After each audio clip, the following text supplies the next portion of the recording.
အားလုံးပဲမင်္ဂလာပါကျွန်တော် small trader ပါ channel ကနေပြီးပြန်လဲကြိုဆိုလိုက်ပါတယ်ကျွန်တော်ကဒီတစ်ပတ်မှာက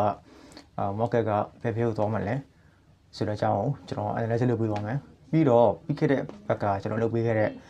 market တစ်ခုအကြောင်းပါနော်ကျွန်တော်တို့ gold နဲ့ euro ကျွန်တော်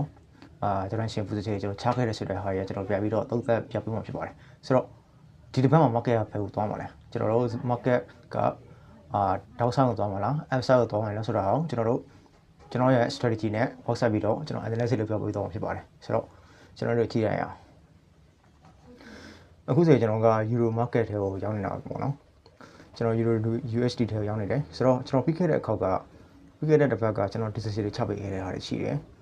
ဆိုတော့ကြည့်မယ်ဆိုလို့ရှိရင်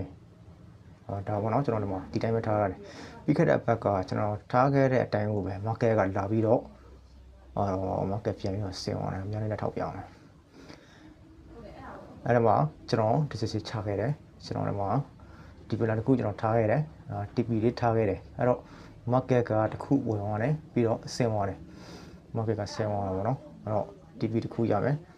ဆိုတော့ဒီနေ့မှာဝင်ကျွန်တော်ဒီလိုကိုက risk က value ထားတယ်ကျွန်တော်တို့ capital ရဲ့ 1% ဆိုရတော့4R ရမှာပေါ့နော် 4R 4534R ရမှာပေါ့နော်ဆိုတော့ဒီကပဲထိသွားတယ်ဒီကမထိပါဘူးအဲ့တော့ TP ကစားဆိုရင်ကျွန်တော်တို့ဘာလို့ရှိသေးဆိုတော့ဝယ်ထားတဲ့ကျွန်တော်တို့ကentry ကိုပိတ်ပြရတာပေါ့နော်အခုဆိုရင်ကျွန်တော် target တစ်ခုထိသွားတယ်တစ်ခုကတော့မရအောင်ဘူးနော်ဒါကတော့မရဘူးဆိုရင်ကျွန်တော်တို့က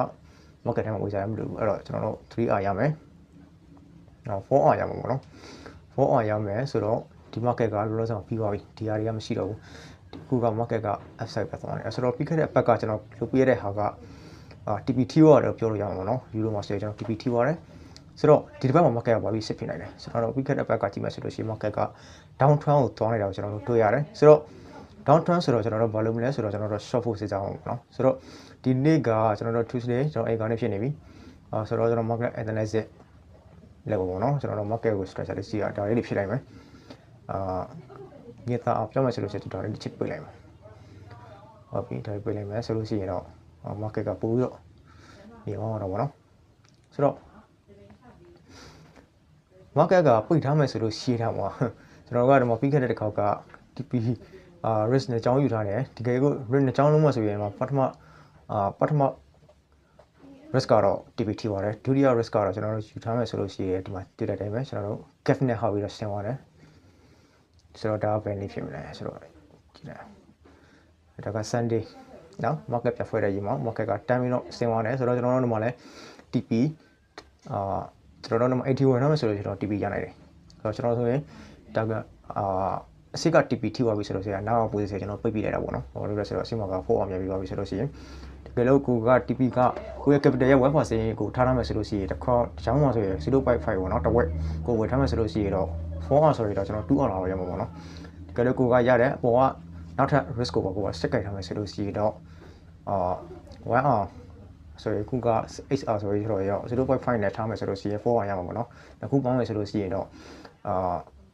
ခုနက4 ဒါ2 ဆိုရင်6 တော့ရနိုင်တာပေါ့နော်1% fee နဲ့ကြည့်မယ်ဆိုလို့ရှိရင်ဆိုတော့ဒီနေ့ခု TP ထိပါတယ်ဟုတ်ပြီ TP ထိပါတယ်ဟုတ်ကျွန်တော်က internet sale လုပ်ပြီးတော့ဆိုတော့လုပ်ဖြစ်ပါတယ်ဆိုတော့ဒါကိုကျွန်တော်တို့ပိတ်လိုက်မယ်ဒါဘာလို့ဒါပိတ်တဲ့အချိန်ကဒီကကျွန်တော် TP ကိုထိသွားပြီဆိုလို့ရှိရင်အပေါ်က TP ကိုကျွန်တော်တို့ပိတ်သေးတယ်အပေါ်ကကျွန်တော်တို့ risk ယူထားတဲ့ဟာကိုကျွန်တော်ပိတ်သေးတာပေါ့နော်ဆိုတော့ market မှာဆင်းသွားပြီ market ကဒီပါဆင်းသွားတယ်ဟုတ်ပြီဆင်းသွားတယ်ဆိုတော့ဘာဖြစ်မလဲဆင်းသွားရင် market က structure ပြောင်းသွားပြီဆိုတော့ဒါဖြစ်မယ်ဒါတွေကကျွန်တော်တို့မလို့တော့ဘူးပေါ့နော်ဒါ TP တစ်ခုလုံးယူ risk ကတစ်ခုလုံးကင်ထားမှဆိုလို့ရှိရင်တော့ TP ထိနိုင်တယ်ပေါ့ဆိုတော့ market ကဆင်းသွားတယ်ဟုတ်ပြီစစ်ပြီးတော့ဆင်းသွားတယ်ပူစစ်ကင်ပြီးတော့ဆင်းသွားတယ်ဆိုလို့ရှိရင်ဒီမှာ structure ပြောင်းမယ်ပြောင်းမယ်ဒါလေးထားလိုက်မယ်ဆိုဒါလေးဖြစ်လိုက်မယ်ဆိုတော့ market ကဒီမှာဖောက်ဆင်းသွားပြီဆိုလို့ရှိရင် high point တည်ပြီဆိုတော့ high point ကတည်ပြီဒါမှကျွန်တော် 5 point လေးထားလိုက်မယ် right ဒါလေး high point လေးလိုက်မယ်ဆိုတော့ market ကဆင်းသွားတယ်ဆင်းသွားပြီးတော့ဒီ zone ကိုပဲဒီကွက်ထားလိုက်မယ်ဒီ zone ထဲကိုပဲ market ကပြန်လာတယ်ပြန်လာပြီးတော့ extreme နဲ့ကြည့်မယ်ဆိုလို့ရှိရင်လည်းထားလို့ရတယ် second ထားမယ်ဆိုလို့ရှိရင်ထားလို့ရတော့ဗောနော်ကျွန်တော်တို့က TDP မှာဒီနေရာကို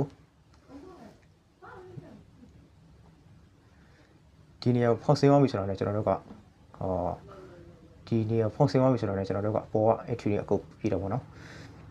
ဒီ entry တွေအကုန်ပြီးတယ်ဒါပေမဲ့ market ကဖောက်သွားပြီဆိုတော့ကျွန်တော် structure ပြန်ဆွဲပြီးတော့ဒီ zone ကိုပြန်လာပြီးတော့ပြန်ဆင်းသွားတယ်ဆိုတော့ကြိုက်ထားလို့ရလားဆိုတော့ရတယ်တွေ့တဲ့တိုင်မှာတော့ TPT ပါတယ်ဆိုတော့ဒီကောင်အားလေးဆိုတော့ market ကဖောက်ဆင်းသွားတဲ့အချိန်မှာလူးတည်လားဆိုတော့တည်တယ်ဒီနေရာမှာလူးလေးထားလိုက်မယ်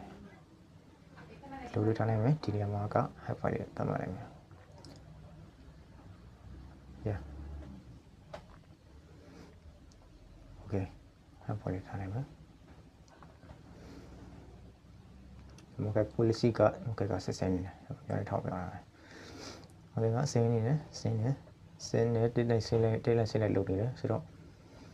low pipe ကိုပဲအချိန်မှာတူမယ်ဆိုလို့ရှိရင် class pool ပဲကိုဖောက်သွားတဲ့အချိန်မှာကျွန်တော်တို့ low pipe သိမယ်ဒီနေရာက low pipe ဖြစ်မယ်ဆိုတော့ကျွန်တော်တို့အလွယ်ဆုံးနည်းနဲ့ပဲကြည့်နိုင်မယ် market ကိုဟိုးပေါ်ကျွန်တော်တို့က half pipe ရှိတယ် half pipe ကိုသူကဒီချိန်မှာဒီမှာကြည့်မယ်ဆိုလို့ရှိရင် half pipe ကိုသူဖောက်သွားတယ် half pipe ကိုဖောက်သွားပြီဆိုတော့လည်း character ကချိန်သွားပြီကျွန်တော်တို့ကအခုလုံးလုံးစမှာ down trend ကိုပြီးတော့ up trend ကိုပြပြီးတော့ပြောင်းသွားတယ်magnet ထောက်တော့ magnet ဖွတ်တော့ကျွန်တော်ဒီလိုဖြစ်နေတာနော် magnet လေးလည်းကျွန်တော်ပြပြလိုက်မယ်ဒီတော့ဖောက်သွားပြီဆိုတော့ကျွန်တော်တို့ကဒီချိန်မှာဘောလို့ရမလဲဆိုတော့ low ကိုပြန်ပြီးစဉ်းစားရမယ်ဒါပေမဲ့ market ကနေချာကိုကျွန်တော်ပဲကြည့်မယ် phone ကိုကြည့်တော့ကြည့်မယ် phone မှာက down trend ဆိုတော့ retrace ပြန်လာနေတာက retrace ပြန်လာနေတာဖြစ်ကောင်းဖြစ်နေတယ်ဘယ်နေရာကိုပြန်လာနိုင်လဲဆိုတော့ inducement အနည်းဆုံးအဖြစ်ဒီနေရာသူမဟုတ်နီးစပ်စုပ်ဒီနေရာကိုပြန်လာအောင်ပြန်လာနိုင်တယ်ကျွန်တော်တို့ long မဆိုလို့ရှိရင်ဒီနေရာ market က down trend long မဆိုတော့ဒီစုံဝင်ကျွန်တော်တို့ long လို့ရတယ်ဆိုတော့ဒီနေရာကိုကျွန်တော် supply လေးနဲ့မှန်းလိုက်မယ်15မိနစ်ပြတ်သွားမယ်ဟုတ်ပြီတော့ဆက်စလေးနဲ့ဖွင့်လိုက်မယ်ဆက်စလေးဖွင့်ပြီးတော့ကြည့်လိုက်မယ်ဟုတ်ပြီလောလောဆယ် market က uptrend right ဒါလေးဖြစ်မယ် uptrend မှာ last move ကဘယ်မှာလဲဆိုတော့ last move ကလောလောဆယ်မှာမရှိသေးဘူးဟိုအောင်မှာမရှိသေးဘူးအဲဒီဆိုပြီးတော့ကျွန်တော်တက်တဲ့ဟာကလောလောဆယ်မှာမရှိသေးဘူးဆိုတော့ဒီနေရာကို last move လေးပဲကျွန်တော်ကြည့်လိုက်မယ် last move ဟုတ်လား yeah ဒါကိုကျွန်တော်တို့ liquidity နဲ့မှတ်လိုက်မယ်ဆိုလို့ရှိရင် liquidity ကိုဒီဟာကိုဒီနေရာကိုကျွန်တော်တို့ liquidity နဲ့သတ်မှတ်လေနောက်ထပ် point တော့ order ကဘယ်နေရာမှာဝင်ရမလဲဆိုတော့ဒီနေရာမှာကျွန်တော်တို့က order block ရှိတယ်နော်ဒီနေရာကို order block ရှိတယ်order block okay ဒါပေမဲ့ဒါကတစ်စုံပဲရှိတယ်ဆိုတော့လောလောဆယ်အဖြစ်ဒီဆိုသတ်မှတ်ပြီးတော့ထားလိုက်မယ်ဒီစုံပဲရှိတယ်မရှိတော့ဘူးဆိုတော့ဒီနေရာကိုလာမယ်ဆိုလို့ရှိရင်ကျွန်တော်တို့ဘာလုပ်လို့ရလဲဆိုတော့လုံးလို့ရတယ်နော်လုံးမယ်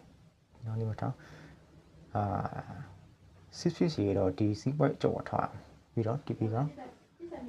ဒီဆက်ဆက်ထိတ်ထိသူမဟုတ်ဟိုကျွန်တော်ခုနကပြရတယ်ဒီထိထားလို့လားနော်အမောက liquidity မရှိတော့ဘူးစီဘာလို့လို့ရတယ်ဆိုတော့ကိုက stock အချိန်မချချင်ဘူးဆိုရင်ဒီ letter ဆက်ရဲ့ထိတ်နှောင်းမှာပဲကျွန်တော်တို့နည်းနည်းခါပြီးတော့ထားလို့ရတယ်နော် TP ကအဝေးကိုမထားချင်ဆော့လိုက်ဒီမှာလေးရထိထားလို့ရတယ်5ရရှိတယ်ဆိုတော့ကျွန်တော်တို့ market က euro ကပြန်ဆင်းလာမယ်ဆိုလို့ရှိရင်ကျွန်တော် long ဆိုokay တော့ go ပြန်ပြီးတော့ကြည့်နောက်တစ်ခုသုံးပါနော်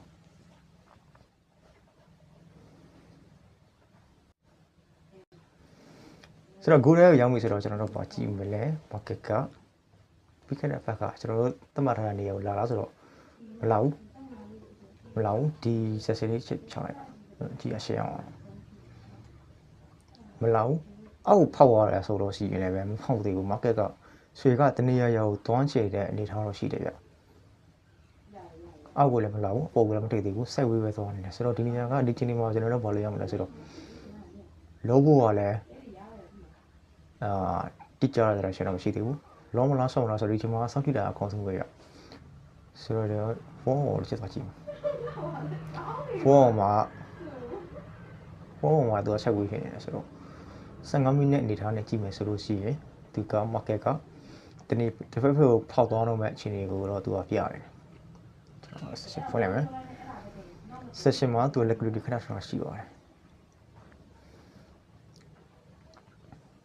ဒီမှာ liquidity အများကြီးရှိဒီ liquidity နဲ့သူကဝိုက်ထားတယ်နော်ဒီနေ့ရော liquidity နဲ့သူကဝိုက်ထားတယ်အဲ့တော့ liquidity ကိုတစ်ခုလောက်သူကဝိုက်ထားပြီးပါပြီအဲ့တော့သူကတစ်ဖက်ဖက်ကိုသွားတော့မယ်ဆိုတော့အဓိပ္ပာယ်တော့ရှိတယ်ဗျဆိုတော့ကျွန်တော်တို့မှတ်ထားတဲ့ ratio တော့ကျွန်တော်မဖြစ်သေးဘူးဒီတိုင်းလေးပဲထားထားမယ်အဲ့တော့ဒီတစ်ဖက်ထဲမှာဆွေကအပေါ်ဟို after သွားမှာလားတပုတ်ဟုတ် down သွားမှာလဲဆိုတဲ့ဟာကရော market ကချင်းတွေကိုမတီးပြီးတော့ကျွန်တော်တို့က attraction ပြအောင်ပါနော်လက်ရှိချင်းတွေမှာလည်းကျွန်တော်တို့ final button ရကြည့်မယ်ဆိုရင်ကမ္ဘာမှာဘာတွေဖြစ်နေလဲဆိုတဲ့ဟာကစီကွေးပေါ်မှာအကျိုးတရားမှုရှိမရှိကိုတော့ကျွန်တော်တို့ဒီတစ်ပတ်ထဲမှာစောင့်ကြည့်အောင်ဖြစ်ပါတယ်ဆိုတော့ဒီတစ်ပတ်ထဲမှာဆွေကကျွန်တော်တို့အပေါ်တက်လာမယ်ဆိုလို့ရှိရင်ကျွန်တော်ရဲ့ short attraction တဲကိုကျွန်တော်ထားထားမယ်ဆိုတော့ confirmation ဆောက်ရတဲ့ကျွန်တော်ထားရတာနော်ဒါတော့ confirmation ရှင်းမယ်ဆိုလို့ရှိရင်တော့အသေးသေးကြည့်ရမှာပေါ့ဆိုတော့ကျွန်တော်လုံးလုံးစင်မှာကျွန်တော်အကြဖြစ်အဖြစ် market ရဲ့သွားမဲ့ direction နဲ့ကျွန်တော်ခက်မှန်းထားတဲ့ဟာနဲ့ကျွန်တော်ရဲ့ strategy နဲ့ box ဆက်ပြီးတော့ကျွန်တော်analysis လုပ်ပြပေးတဲ့အချိန်ဒီမှာ market ကသွားလားမသွားဘူးလားဆိုတော့ကျွန်တော်တစ်ချက်စောင့်ကြည့်မယ်ဆိုတော့နောက်ထပ်လာမယ့်ပတ်လီမှာလည်း market ကကျွန်တော်မှန်းထားတဲ့နေရာကိုသွားလားမသွားဘူးလားဆိုတဲ့ဟာနဲ့ပြန်ပြီးတော့သုံးသပ်ရင်းနဲ့ကျွန်တော်ရဲ့ video ကိုကျွန်တော်ဒီမှာပဲဆောက်ထားလိုက်မယ်ဆိုတော့နောက် video မှာပြန်တွေ့ကြတော့ပေါ့